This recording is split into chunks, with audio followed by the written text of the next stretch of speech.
ஆர்வமாகின்றது மும்மத சிந்தனை நேரம் தொகுப்படுத்தாமல் இருக்கா? வணக்கம், வாருங்கள். உற்சாக வணக்கம் பாணி. இப்போது மும்மத சிந்தனை நேரம். டேவிட் அண்டனி அவர்கள் உங்கள் சிந்தனையை தாருங்கள். ஆம், மிக விரைவில் முன்னாடி வச்சுக்கொண்டு மக்கள் மீது இறங்கும் ஆண்டவரே என்னை நினைவு கூறும் என்கின்றார் சங்கீத ஆசிரியர். மக்கள் மீது இறங்கும் போது ஆண்டவரே என்னை நினைவு கூறும் என்கின்றார் சங்கீத ஆசிரியர். பிதாச்சுதன் தூயாவியின் பேராலே ஆமென். மன்னிக்கும். காலை வணக்கம் சகோதரி திருமதி கலைவாணி மோகன் அவர்களே. இன்றைய நாளை நெறிப்படுத்தும் அன்பு தங்கை திருமதி தவமலர் கல்விராஜன் அவர்களே, நலமாக உற்சாகமாக இருக்கின்றீர்களா? காலை வணக்கம் டேவிட் அண்டனி அவர்களே. நான் மிகவும் நலமாகவும் உற்சாகமாகவும் இருக்கிறேன், நன்றி. நீங்கள்? நான் நலமாக இருக்கின்றேன், நன்றிகள். உங்கள் குடும்ப நல உற்சாகத்திற்காக இறைவனை பிரார்த்தித்து பாமுக உறவுகளுக்கு காலை வணக்கம் கூறி கிறிஸ்தவ நற்சிந்தனை வழங்குபவர் பிரான்சில் இருந்து டேவிட். கிறிஸ்தவ நற்சிந்தனை தொடரன் 1907 பொதுக்காலம் 20ஆம் வாரம் இன்று திங்கள் தினமுமாகும். இன்று திருகவை புனித ஹெலனா அவர்களை நினைவு கூறுகின்றது. அன்பான உறவுகளே, எம்மை படைத்தவரை நாம் புகழ்ந்து பாடுவோம். ஆண்டவரே பாதம் சரணடைந்தேன், அடிமை நானையா. ஆயிரம் ஆயிரம் துன்பங்கள் வந்தாலும் அகன்று போக மாட்டேன், உம்மை விட்டு அகன்று போக மாட்டேன்.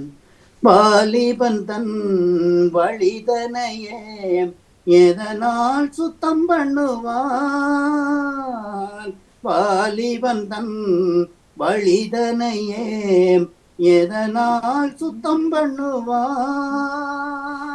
தேவனே உமது வார்த்தையின்படியே காத்து கொள்வதனால், தேவனை உமது வார்த்தையின்படியே காத்து கொள்வதனால், ஆண்டவரே பாதம் சரணடைந்தேன், அடிமை நானையா. ஆயிரம் ஆயிரம் துன்பங்கள் வந்தாலும் அகன்று போக மாட்டேன், உம்மை விட்டு அகன்று போக மாட்டேன், அகன்று போக மாட்டேன், உம்மை விட்டு அகன்று போக மாட்டேன்.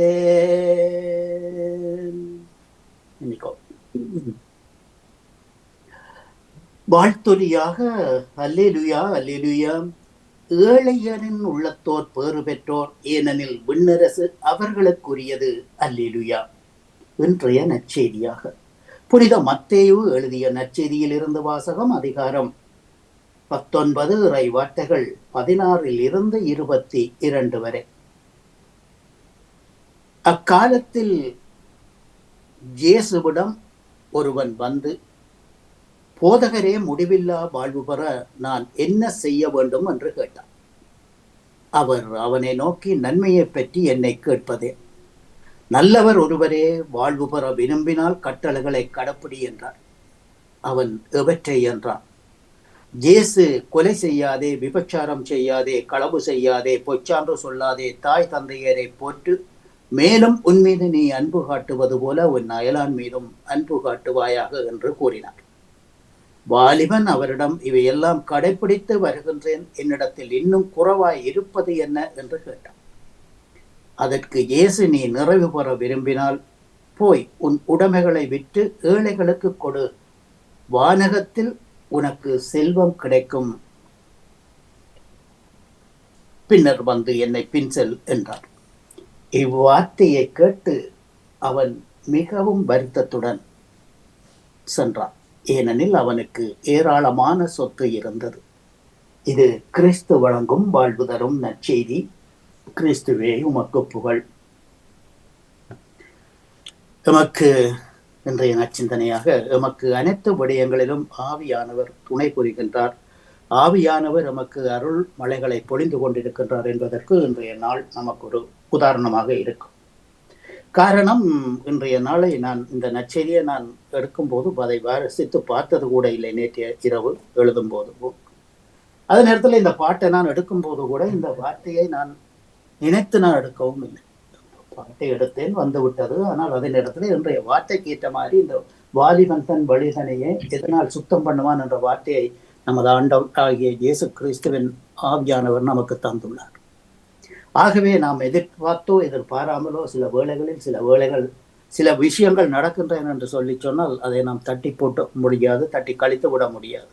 ஆகவே இறைவனினருள் நம்மோடு இருந்து என்னையும் என்னை சார்ந்த சகோதர சகோதரிகளையும் இந்த நற்செய்தி பணியிலே இந்த உலகத்தில் ஈடுபட்டு கொண்டிருக்கிறோம் ஒவ்வொருவரையும் அதை ஆவியானவர் வழிநடத்த வேண்டும் என்று இந்த நாளிலே பிரார்த்தித்துக் கொண்டு, இன்றைய நாளிலே ஒரு பையன் வந்து இயேசுவிடம் கேட்கின்றான், போதகரே முடிவில்லா வாழ்வு பிறகு நான் என்ன செய்ய வேண்டும் என்று சொல்லி. மக்கள் சூழ நிற்கின்றார்கள், அறிவுரை பகுதி நடக்கின்றது. இயேசுவிடம் வந்து இவர் எல்லாவற்றையும் கேட்டுக்கொண்டிருந்தவன் ஏதோ ஒரு விதத்தில் இறை ஆவியால் தூண்டப்பட்டு இயேசுவனுடைய வார்த்தைகளை கேட்டதினாலோ என்னவோ இயேசுவிடம் வந்து, போதகரே முடிவில்லா வாழ்வு பெற நான் என்ன நன்மை செய்ய வேண்டும் என்று கேட்கின்றான். அதற்கு இயேசு கூறிய அதே வார்த்தை, நன்மையை பற்றி என்ன கேட்பது? உனக்கு நேரத்துடைய மோசையுடைய 10 கட்டளைகள் உனக்கு தரப்பட்டுள்ளது. ஆகவே பிறகு மறுபடியும் வந்து என்னை பற்றி கேட்கிறாய், ஆனால் நீ கேட்டதனால் நான் உனக்கு சொல்லுகிறேன் என்று சொல்லி இயேசு அவனுக்கு கொலை செய்யாதே, விபச்சாரம் செய்யாதே, களவு செய்யாதே, பொய்ச்சான்று சொல்லாதே, தாய் தந்தையரை போட்டு மேலும் உன் மீது அன்பு காட்டுவது போல உன் அயலான் மீதும் அன்பு காட்டுவாயாக என்று சொல்லி இயேசு அவனை அனுப்பிவிடுகின்றான். ஆகவே இவன் ஏற்றுக்கொண்டானோ இல்லையோ, அவன் ஏற்றுக்கொள்ளவில்லை. காரணம், அவனுக்கு ஏராளமான சொத்து இருந்தது, அதை இழந்துவிட அவன் தயாராக இருக்கவில்லை. ஆகவே உடைமைகளை விற்று ஏழைகளுக்கு கொடுக்க சொன்னதால் வருத்தப்பட்டார் இந்த இளைஞர். ஏனெனில் அவருக்கு ஏராளமான சொத்து இருந்தது. விவிலியத்தின் பார்வையில் சொத்து ஓர் எதிர்மறை மதிப்பீடாகவே இருக்கின்றது. ஒன்று, சொத்து உயிருக்கு ஆபத்து. இயேசு சொன்ன குடிய கொத்தைக்காரர்கள் உவமையில் வரும் திராட்சை தோட்ட தொழிலாளர்கள் சொத்துக்குரியவனான மகனை கொன்றார்கள். இரண்டாவது, சொத்து ஒழுக்கத்துக்கு ஆபத்து. காணாம போன மகன் உவமையில் இளைய மகன் விவதை மகளிரோடு சேர்ந்து சொத்துக்களை அளித்தான். லூக்கா சுவிசேஷம் 15ஆம் அதிகாரம் 30வது வசனத்திலே பார்க்கின்றோம். மூன்றாவது, சொத்து உயிர் காக்க முடியாது. இரத்தப்போக்கினால் வருந்தியவன் தம் சொத்து முழுவதையும் மருத்துவரிடம் செலவழித்தும் குணம் பெறவில்லை. லூக்கா சுவிசேஷம் 8:43 பார்க்கின்றோம். எனவே சொத்துக்களால் நன்மை எதுவும் இல்லை, உன் சொத்து எல்லாம் கொடுத்தாயினும் மெய்யுணர்வை தேடிப்பறு என்று சொல்லி நீதிமொழிகளாக சொல்லும் இந்த இறை மொழிக்கேற்ப சொத்துக்களை பகிர்ந்து கொடுத்தால் ஆண்டவர் தாமே நம் உரிமை சொத்து என்று சொல்லி திருப்பாடல் ஆசிரியர் கூறிய சங்கீதம் நமக்கு அனுபவமாக மாறும் என்பதை இன்றைய நாளிலே நினைவில் கொண்டு இந்நச்சிந்தனையில் இணைந்திருந்த அனைத்து பாமுக உறவுகளுக்கும் இந்நாளிலே இறைவன் நிறையாசி வழங்க வேண்டி எல்லோருக்கும் பொதுவான இறைவனை பிரார்த்தித்து விடைபெறும் இன்றைய நாள் நிகழ்ச்சிகள் அனைத்தும் இனிதே நடைபெற வாழ்த்துக்கள் கூறி நான் அவசரமாக செல்ல வேண்டி இருப்பதால் எமது அன்பு தங்கை திருமதி கலைவாணி மோகன் அவர்களுக்கும் இன்றைய நாள் அவருடைய திருமண நாளாக இருக்கின்றபடியினாலே மேலும் மேலும் மாங்கல்ய மகிமையோடு எமது அன்பு தங்கை நூடொளி காலம் சிறந்த வாழ்வை பெற்று இன்னும் அநேக காலம் வாழ வேண்டும் என்று இந்த நாளிலே பிரார்த்தித்துக் கொண்டு இறைவனுடைய ஆசிரியை மிதந்து வேண்டி அன்போடு விடைபெறுகின்றேன். அன்பு தங்கையே திருமதி தவமல கல்விராஜன் அவர்களே மற்றும் தங்கை கலைவாணி மோகன் அவர்களே மீண்டுமாக நாளைய தினம் உங்களுடன் இணையும் வரை அன்போடு விடைபெறுகின்றேன். அதாவது இது தேடுமம் உறவுகளின் கவனிப்பு மாதத்தில். நன்றி வணக்கம் சகோதரிகளே, நன்றி வணக்கம். மீண்டுமாக நன்றி வணக்கம் டேவிட் அவர்களே, உங்கள் சிந்தனைக்கு வாழ்த்துக்கள். அடுத்து நேவிஸ் பிலிப்ஸ் அவர்கள் உங்கள் சிந்தனையை முக்கியமானவருடைய விடயம் நான் வாணியோடு நான் பிற்பாடு நான் டெலிபோன் எடுத்து கதைக்கின்றேன். நன்றி வணக்கம். நேவிஸ் பிலிப்ஸ் அவர்களே கேட்கவில்லை. இனிய காலை உற்சாக வணக்கம் திருமதி தவமலர் கல்விராஜன் அவர்களே. வணக்கம் வணக்கம். பாமுக உறவுகளுக்கும் திருமதி நடாமுகன் வாணிமோகன் அவர்களுக்கும் அன்பான காலை வணக்கத்தை கூறிக்கொண்டு அமைதியான இந்த நாளை எங்களுக்கு தந்த இறைவனை வாழ்த்தி போற்றி வணங்கிக் கொண்டு என்னுடைய நச்சிந்தனை தொடர் என்று 1786 என்றும் கூறிக்கொண்டு இன்றைய இறை வார்த்தையின் சிந்தனையாக பகிர்வோம், இறையரசில் பங்கு பெறுவோம். இன்று வாழ்வு நிலை வாழ்வு என்று வேறுபாடு காண்கின்றான் மனிதன். வசந்தம் போன்ற இளமை, பெரு வெள்ளமாம் செல்வம், எல்லோரும் போற்றும் அந்தஸ்து இருந்தது. இவற்றோடு கட்டளைகளை கடைபிடிக்கும் சராசரி மனிதனாக வாழ்வதை ஒரு வாழ்வாக பார்க்கின்றான். இது தவிர இது நிறைவடையாத நிலையில் நிலைவாழ்வு என்று ஒன்று இருப்பதை உணர்கின்றான்.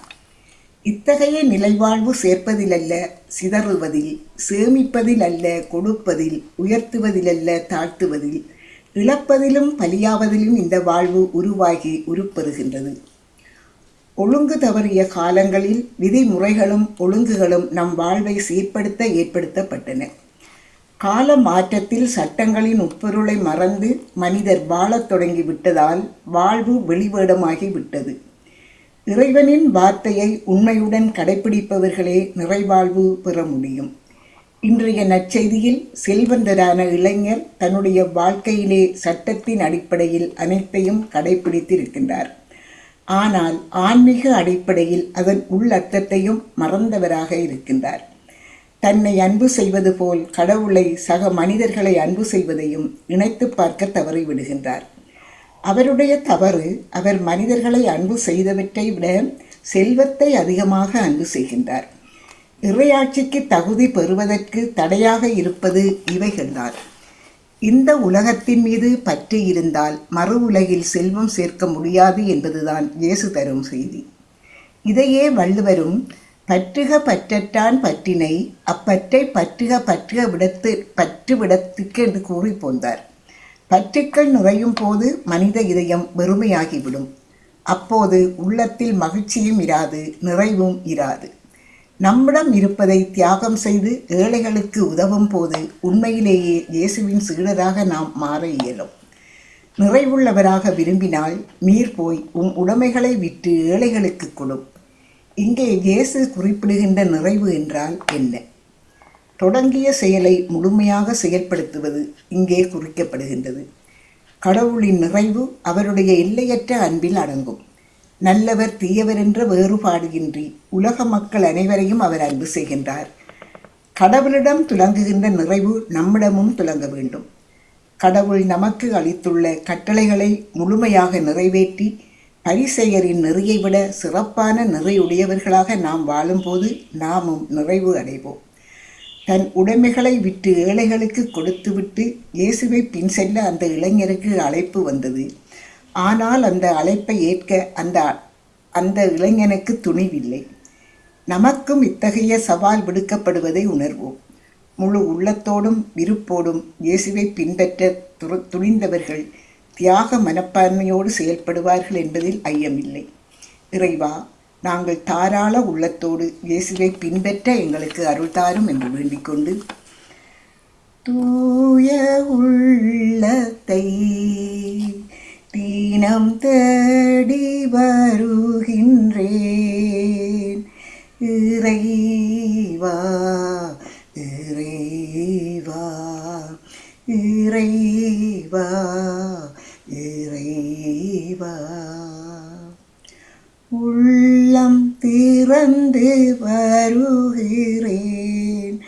உந்தன் உயிரை நாடுகிறேன். உள்ளம் திறந்து வருகிறேன்.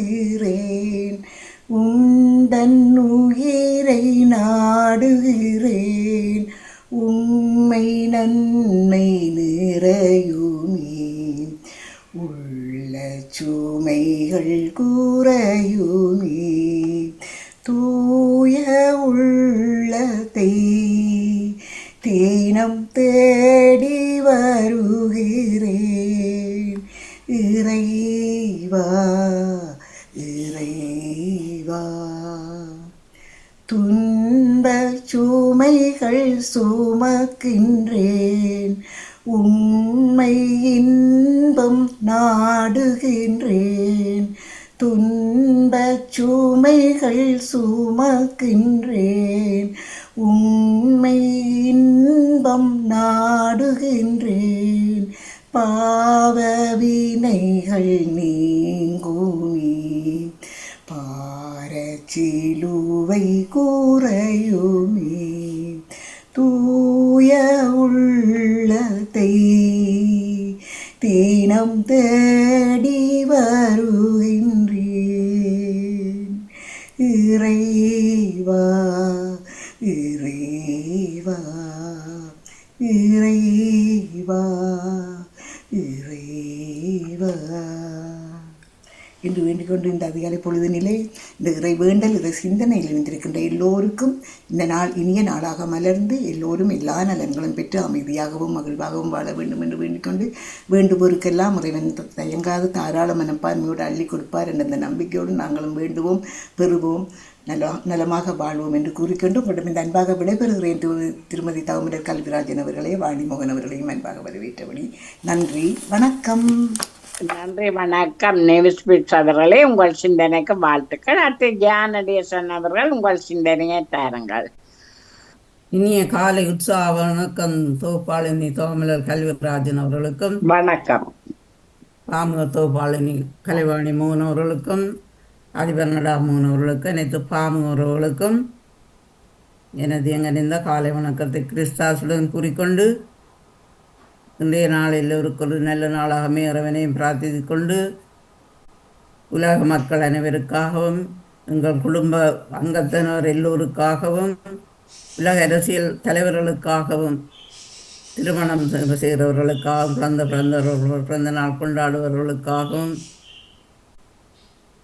கடன் நோயினால் பாதிக்கப்பட்டு கஷ்டப்படுகிறவர்களுக்காகவும் இறந்த ஆத்மாக்களுக்காகவும் இளையோர் கஷ்டப்படுற வருத்த நோயோடும் துன்பத்தோடும் இருக்கிற இளையோருடைய வருங்காலம் சிறப்பாக அமைய வேண்டும் நாங்கள் இறை வேண்டுதல் செய்வோம். இன்று நான் தியானடேசன். இன்று பொதுக்காலத்தின் 20ஆம் வாரத்தின் முதலாம் நாள் திங்கட்கிழமை 9072வது ஆக்கமாகும். கிறிஸ்த நற்சினை. உலகில் நல்லவர் ஒருவரே, அவரே இறைவன். அவரின் சொற்படி வாழ்தலே நிறைவாழ்வை அடைய வழி. நாம் இறைவனை அன்பு செய்தால் நமக்கு அடுத்திருப்பவர்களை நேசித்து வாழ வேண்டும். நாம் கொண்டுள்ள இறையன்பானது மனிதர்களுடைய செயல்வடிவம் பெற வேண்டும். இதற்கு எதெல்லாம் தடையாயிருக்கின்றதோ அவைகளை தெரிய மனம் பக்குவம் வேண்டும். கட்டளைகளை கடைப்பிடியுங்கள் என்று அன்போடு வேண்டுகின்றார் இயேசு. ஒவ்வொரு பண்பாட்டிலும் அடையாளம் செயலும் மொழியும் இருப்பது என்பது எல்லோரும் அறிந்த உண்மை. நமது தமிழ் பண்பாட்டிலும் பல அடையாளங்களை செயல்கள் உள்ளன. ஒவ்வொரு அடையாளமும் பல பொருட்களை வெளிப்படுத்துகின்றன. உவமகைகளின் உருவங்கள் தரும் அடையாளங்கள் வழிவகை பேசும் இறைவன் அடையாள செயல் வழியாகவும் பேசுகின்றார். நிறைவாளை அடைய இவ்வுலக செல்வங்களை கூட தியாகம் செய்ய முன்வர வேண்டும். இறைவனின் வழிகாட்டுதலை உணர்ந்து அவரின் சொற்படி வாழ முன்வர வேண்டும். பல்வேறு நீதி தலைவர்களின் வழியாக இறைவன் இஸ்ராயல்களை வழிகாட்டியும் மக்கள் அவரின் கட்டளைப்படி வாழாமல் வேற்று தெய்வங்களை பின்பற்றியதால் பல்வேறு துன்பங்களுக்கு ஆளாகினார்கள். இறைவனின் வழியை இனங்கண்டு அவரின் செயற்பாடை நாங்களும் சொற்படியும் வாழ்ந்து நிறைவாழ்வு அடைய நாமே முயற்சிப்போம். அவர் தந்த கட்டளைகளை கடைப்பிடிப்போம். எல்லோர் வாழலும் நலன் கிடைக்கிறவனை வேண்டுவோம்.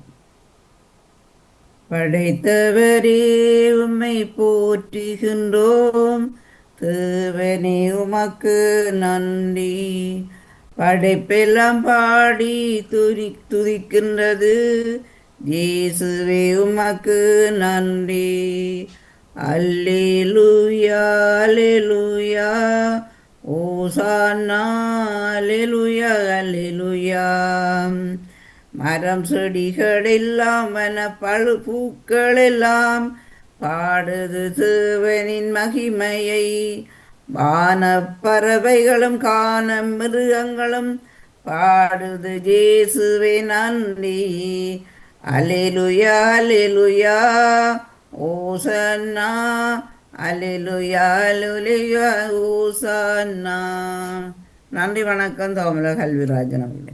நன்றி, வணக்கம். ஜானடேசன் அவர்களே, உங்கள் சிந்தனைக்கு வாழ்த்துக்கள். அடுத்து அண்ணா பாலமுரளி அவர்கள் உங்கள் சிந்தனையை தாருங்கள். மீண்டும் ஒரு காலை பொழுதில் எங்களை இணைய வைத்த இறைவனுக்கு நன்றி கூறிக்கொண்டு பாமுகம் தொலைக்காட்சி அதிபர் அவர்களுக்கும் அவர் துணைவியாருக்கும் இறைவன் இணைத்ததை மனிதன் பிரிக்காதிருக்கட்டும் என்ற இறை வார்த்தைக்கேற்ப இரு மனம் இணைந்து ஒரு மனம் ஆகி இன்று 20 ஆண்டுகளை காலடி எடுத்து வைத்திருக்கும் இருவருக்கும் இறைவன் என்றென்றும் நிறைவான ஆசீர்வாதத்தை கொடுத்து உடல் உள சுகத்துடன் தங்கள் குழந்தைகளுடன் பேர பிள்ளைகளுடன் பூட்ட பிள்ளைகளுடன் நிறைவான ஒரு வாழ்வை அடைய வேண்டும் என்று இன்றைய நாளில் விசேஷமாக இறைவனை பிரார்த்தித்துக் கொண்டு இன்றைய இறை சிந்தனையில் திருப்பாடல் 15 இறை வசனம் 12 முதல் 14 வரை. ஆண்டவர் நம்மை நினைவு கூர்ந்துள்ளார். நமக்கு தம் ஆசியை அளிப்பார். இஸ்ரவேல் குடும்பத்தாருக்கு ஆசி வழங்குவார். ஆரோனின் குடும்பத்தாருக்கு ஆசி வழங்குவார். தமக்கு அஞ்சி நடப்போருக்கு ஆண்டவர் ஆசி வழங்குவார். சிறியோருக்கும் பெரியோருக்கும் ஆசி வழங்குவார். ஆண்டவர் உங்கள் இனத்தை பெருகச் செய்வார். உங்களையும் உங்கள் பிள்ளைகளையும் வளரச் செய்வார். தந்தை மகன் தூயாவின் பிறாலே ஆமீன். இந்த இறை வசனம் ஒரு வகையில் இன்றைய திருமண நாளை கொண்டாடும் இருவருக்கும் பொருத்தமாக இருக்கும் என்று நான் நினைத்து இந்த வசனத்தை இன்று எடுத்தேன்.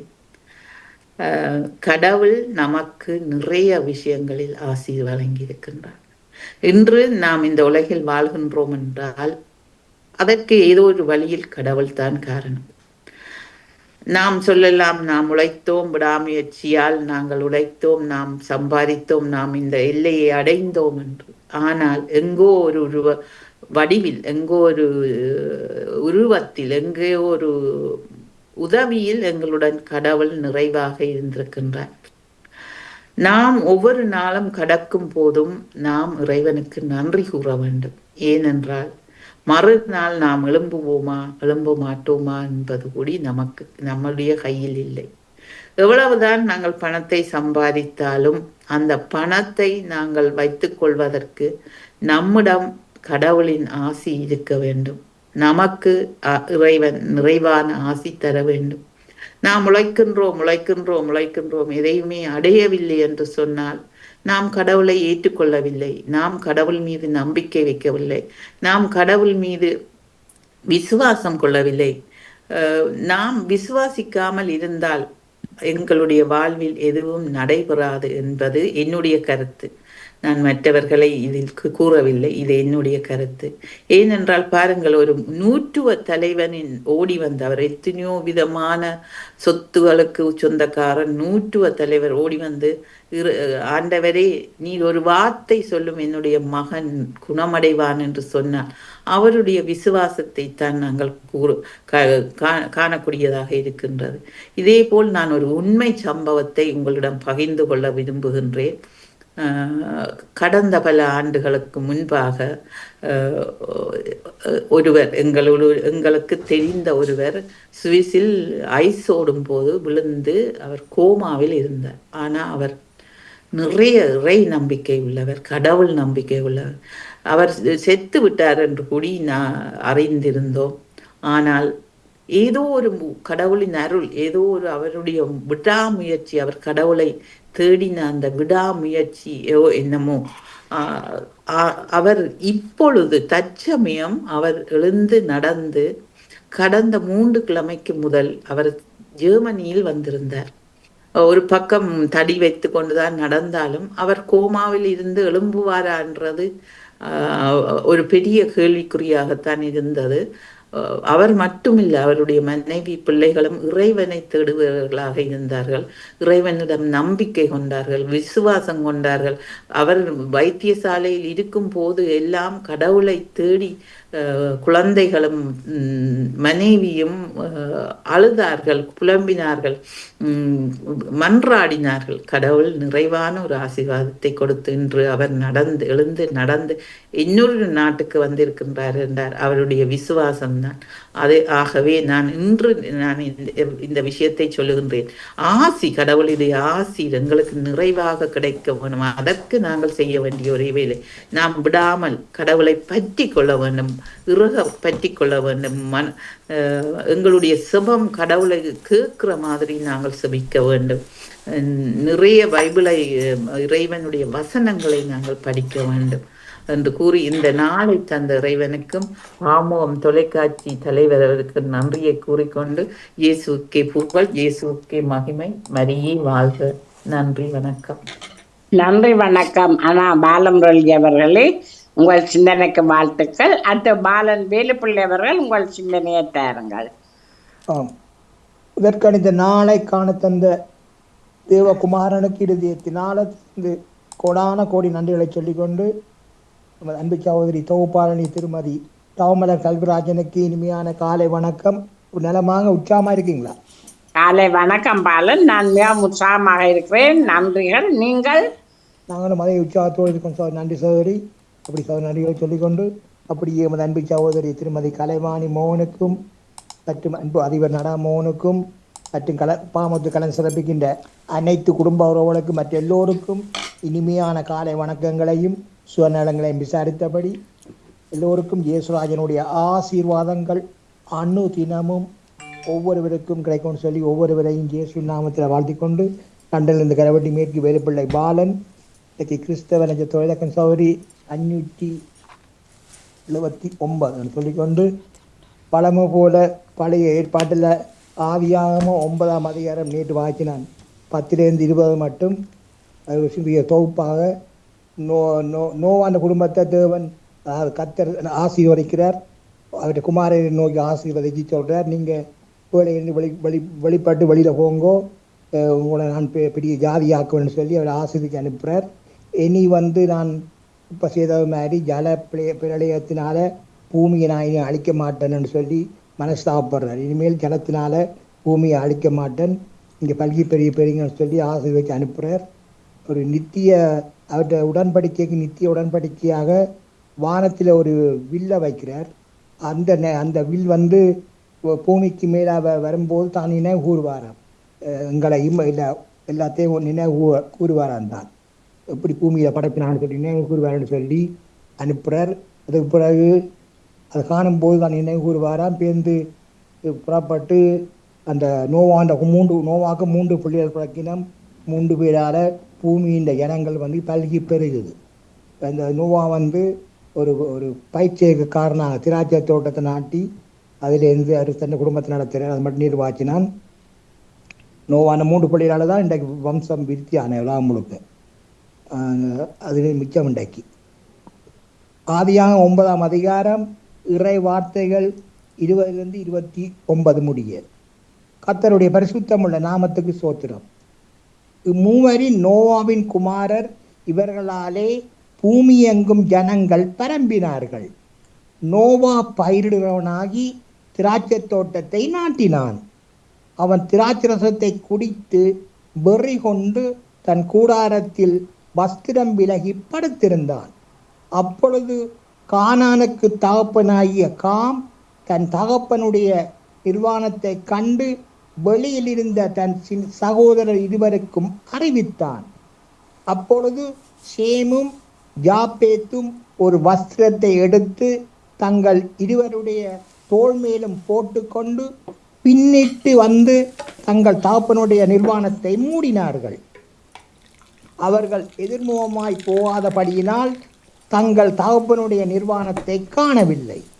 நோவா திராட்சரசத்தின் வெறி தெளிந்து விழித்தபோது தன் இளைய மகன் தனக்கு செய்ததை அறிந்து, கானான் சபிக்கப்பட்டவன், தன் சகோதரிடத்தில் அடிமைகளுக்கு அடிமையாயிருப்பான் என்றான். சேமுடைய தேவனாகிய கர்த்தருக்கு சோத்திரம் உண்டாவதாக, கானான் அவனுக்கு அடிமையாயிருப்பான்.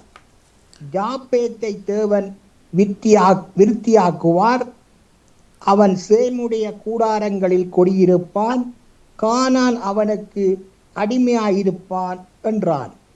ஜலப்பிரளயத்துக்கு பின்பு நோவா 350 வருஷம் உயிரோடு இருந்தான். ஜலப்பிரளயத்துக்கு பின்பு நோவா 350 வருஷம் உயிரோடு இருந்தான். நோவாவின் நாட்கள் எல்லாம் 950 வருஷம். அவன் மரித்தான். நோவாவின் நாட்கள் எல்லாம் 950 வருஷம். அவன் மரித்தான். நாளைக்கு சௌரி 10ஆம் அதிகாரம் தொடர்ந்து சொல்லிக்கொண்டு ஒரு பாடலும். இதோட பரிசுத்த நாமத்துக்கு ஸ்தோத்திரம். உம்மை பாடாத நாட்களும் இல்லையே, உம்மை தேடாத நாட்களும் இல்லையே, உம்மை பாடாத நாட்களும் இல்லையே, உம்மை தேடாத நாட்களும் இல்லையே.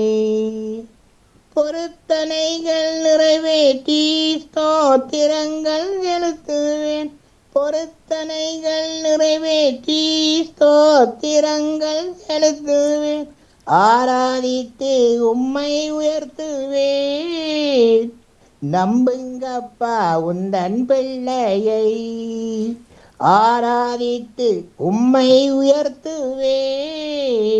நம்புங்கப்பா உந்தன் பிள்ளையை, உம்மை பாடாத நாட்களும் இல்லையே, உம்மை தேடாத நாட்களும் இல்லையே, உம்மை பாடாத நாட்களும் இல்லையே, உம்மை தேடாத நாட்களும் இல்லையே. அன்பான தகப்பனே இயேசுராஜனே, மீண்டும் ஒரு இயேசப்பா கூடான கொண்டாண்டிகளை சொல்லிக்கொண்டு தகப்பனே, இன்று எங்களை பிறந்த நாளை மன்னிக்க வேண்டும். திருமண நாளை கொண்டாடி கொண்டிருக்க உன் அன்பு திருமதி அடாமோகன் மற்றும் அன்பு சகோதரி திருமதி கலைவாணி மோகன் தம்பதிகள் திருமண நாளை கொண்டாடி கொண்டிருக்கிறார் ராஜா. அப்போ அவருடைய ஆசீர்வதிக்க ஜெபிக்கிறேன் ராஜா. மட்டும் ஆண்டுகளாக நீங்கள் ஆசீர்வதி வந்தமைக்காக நான் சொந்தப்பனே, இன்னும் அநேக அநேக அநேக ஆண்டுகளை அவர்கள் கொடுத்து அவருடைய குடும்பத்தை நீங்கள் விருத்தி பண்ண ஜெபிக்கிறேன் ராஜா. சந்ததிகள் சந்தானங்களை ஆசீர்வதிங்க ராஜா, ஆசீர்வதிங்க ராஜா. சகல ஆசீர்வாதங்களை நிரப்புங்க ராஜா, நிரப்பி ஆசீர்வதிங்க. தேவையை சந்திங்க ராஜா, நிலத்தினால் இடக்கட்டுங்க ராஜா. கைட்டு செய்யும் சகலவற்றை நிறைவா ஆசீர்வதிங்க ராஜா. பேரப்பிள்ளைகள் பூட்டப்பிள்ளைகள் ஒப்பாட்டம் பிள்ளைகள் காணும் பெற ராஜா. சகல ஆசீர்வாதங்களாலும் அன்பு சகோதரர் நடாமோகன் குடும்பத்தினரை ஆசீர்வதிக்க வேண்டி ஜெபிக்கிறேன் ராஜா, ஜெபிக்கிறேன் ராஜா. கூடவே இருந்து வழிநடத்துங்க, பாதுகாத்து கொள்ளுங்க. தொடர்ந்து கூடவே ஆசீர்வதிங்க தான் கண்ணாடி சோத்து அப்படி டெடிகேட் பண்ணி வேலை சின்ன பாட்டு படிக்கணும் சார், மன்னிக்க வேண்டும். ஓட்டாத நீரூற்று போலிருப்பாய், பலமிக்க தோட்டத்தை போலிருப்பாய். இவ்வாற்றாத நீரூற்று போலிருப்பாய், பலமிக்க தோட்டத்தை போலிருப்பாய். கர்த்தரை நம்பி நீ வாழ்ந்திருப்பாய், கர்த்தரை நம்பி நீ வாழ்ந்திருப்பாய். காலமெல்லாம் நீ செழித்திருப்பாய், காலமெல்லாம் நீங்கள் செழித்திருப்பீங்கள், காலமெல்லாம் நீங்கள் செழித்திருப்பீங்கள். அன்பான தகப்பனே, கூடவே இருந்து ஆசீர்வதிங்க ராஜா. இறகளால் மூடி அன்பு சகோதரன் குடும்பத்தை ஆசீர்வதிங்க ராஜா, பாதுகாத்துக் கொள்ளும். சோத்திரம் சோத்திரம். நன்றி, வணக்கம் சகோதரி. நன்றி, வணக்கம் பாலன்வீர் பிள்ளை அவர்களே. உங்கள் சிந்தனைக்கு வாழ்த்துக்கள். இன்று கிறிஸ்தவ சிந்தனை தந்த டேவிட் ஆண்டனி அவர்கள், நேவிஸ் பிட்ஸ் அவர்கள், ஜானடேசன் அவர்கள், அண்ணா பாலமுரளி அவர்கள், பாலன்வேலு பிள்ளை அவர்கள் அனைவருக்கும் வாழ்த்துக்குறி. வாணி உங்களிடம் நன்றி தருவதற்காக தவமலர் கல்விராஜன் அவர்கள். மனமேதான் இல்லை, இதைத்தான் நான் நினைக்கிறது. என்ன இன்பமோ துன்பமோ வந்தாலும் மனதை நாங்கள் ஒருநிலைப்படுத்தினால் அனைத்திலும் சுகமாக இருக்கலாம். அதைத்தான் நான் செய்வேன், அதைத்தான் கூறுவேன். இந்த மனம் டப்பண்டு ஒரு பிரிவில் கவலைப்படும், அது யாருக்கும் உண்டு. அதை மனம்தான் அதற்கு காரணம். அதை நாங்கள் இப்படித்தான் வாழ்க்கை என்று நாங்கள் சிந்தித்தால் உடனேயே அந்த கவலையிலிருந்து மீளலாம் என்பது என்னுடைய சிந்தனையாக கூறி விடப்படுகிறேன். நன்றி, வணக்கம். மனமே மனம் கொண்டதே மாளிகை என்று சொல்ல ஆமாம் ஆமாம். நன்றி நன்றி, வணக்கம் வாணி. வாணி, ஒரு நிமிஷம். 20வது ஆண்டு தானா? நான் பிள்ளையா சொன்னீங்கன்னா 20ஆ? என்ன விளங்கையில் எனக்கு நீங்க கதைச்சது கேட்கல. விளங்கல, என்ன சொன்னீங்க? 20வது ஆண்டா? இல்ல இல்ல, 29. ஏன் 9 குறைச்சிட்டீங்க? சாரி, நான் அதை மறந்து விட்டேன். அது ஒன்றும் பரவாயில்ல. அன்பான வாழ்த்துக்களுக்கு நன்றி. நன்றி ஆமா. நன்றியா. நன்றி. நிறவுக்கு வருகின்றது மும்மத சிந்தனை நேரம் தேவைப்படுத்தாமன்றக்கா. நன்றி வணக்கம். பொதுச்சிந்தனை நன்றி புலவதி அவர்கள் வணக்கம். நிற்கிறீர்கள். பொதுச்சிந்தனை இருந்தால் தரலாம், இல்லை உறவர்களும் பொதுச்சிந்தனை உங்கள் பக்கத்தில் இருந்தால் தந்து செல்லலாம். என் பக்கமான பொதுச்சிந்தனை என்னென்றால் தமிழக்கா, ஆம். நாங்கள் சாரி கட்டி போகணும், இளைய பிள்ளைகள் போகிறார்கள், ஆம், ஆம். பெரியவர்களும் போகிறார்கள். அதை விட சல்வார் போட்டு போகலாமே என்பது போல நேற்று சில பெண்களை பார்க்கும் பொழுது வந்தது எனக்கு. சாரி சாரி என்ற பேரில் சாரி கட்டாமல் ஆம். நீங்கள் சல்வாரை போட்டு போகலாம் என்பது என் பொது சிந்தனையாக வந்து நீங்கள் விளையம் கொண்டால் சரி. நன்றி வணக்கம். ஆம். நன்றி வணக்கம். அப்ப நான் ஒரு பொது சிந்தனை சொல்லுகிறேன். நீங்கள் சொன்னதுக்காக சொல்றேன். வயது வந்தவர்கள் எல்லாரும் உண்மையாகவே சாரி ஊற்றிட்டு போகலாம். இல்லை இல்லை, வயது வந்தவர்கள் தான் சொல்கிறேன். சாரி என்ற பேரில் நீங்கள் சாரி கட்டாமல், சாரி என்ற பேரில் சாரி கட்டாமல் கட்டுறதை விட நீங்கள் முழுமையாக வரைக்கும் சல்வாரோட போகலாம்னு சொல்ல வரேன். விளங்கிட்டா? ஜன்னல்கள் எல்லாம் கட்டாம். இல்லை இல்லை, ஜன்னலில் வைக்கிறது அது ஓகே, பிரச்சனை இல்லை. ஆனால் நேற்று டீப்பா வைக்கணும். இளையவர்கள் பக்கமாக பார்த்த பொழுது அது சிலர் வேண்டுமென்றே செய்தார்கள் போல இருந்தது, சிலர் கஷ்டப்பட்டதுகள் உண்மையில் பார்க்குடாங்க மேய்த்தும் பொழுது தலையில். அப்போ எல்லாம் சரி சரியதுகள் கைதாண்ட வேணும்னு கட்டாயம். வீடியோக்கள் எங்கே எங்கென்று எல்லாரும் கையிலையும் இது கட்ட வேணும்னு தெரிஞ்சிருக்கணும். என்ன அதுக்காக இளையோ சொல்லிட்டா, நான் சல்வாரோடைய வாரன் என்ன விடும் ஆளை விடும்ட்டு சொல்லி பாணி, நான் ஒரு விஷயம் கேட்கவா? ஏன் இந்த வயதாகி அம்மம்மா நானும் ஒரு அம்மம்மாமார்கள் இன்னும் என்னை விட வயதானவர்கள் எல்லாம் ஒரு கோயிலுக்கு ஒரு சில பொது இடங்களே பஞ்சாபி போடுறீங்க, அழகா சாரி கட்டலாம் தானே? சாரி கட்ட தெரியாது, ஏன் தெரியாது? இல்லையே, அப்படியாண்டு இல்லை தானே. இப்ப நான் எல்லாம் ஸ்லோல சாரி கட்டினான் தானே, என்னன்னு தெரியாதுன்னு சொல்ல முடியும்? இங்க ஒருவர் காலம் முழுதும் 30 வரைக்கும் சாரி ஓட தெரிகிறார். சர்வேசரி கதிர் தம்பி அக்கா. ட்ரெயின் வேணுமா, பஸ் வேணுமா, சின்ன வெள்ளைக்காரர் வீடு வேணுமா, ஷாப்பிங் வேணுமா, சாரி தான். வீட்டில் மட்டும்தான் அவர் நைட்டு போட்டார் தவிர நல்ல ட்ரெஸ். மற்றபடி சாரி தான். சர்வேசரி கதிர் தம்பி அவர்கள் மட்டும்தான் நான் பார்க்கின்றேன். மற்றவர்கள் மட்டும்தான். நானும் ஒருவரையும் காண நான் காண இல்லை, ஆனால் இருக்கிறார்கள் தெரியல. ஆனால் சர்வேசரி எங்களுக்கு உறவாக எல்லா இடமும் சாரி தான். எங்கிற அம்மாவும் சிலோன்ல தான் இருந்தவா. அவ வந்து சாரி தான், வீட்டுக்கும் சாரி கட்டித்தான். முந்தின அம்மாக்கள் அப்படித்தான்.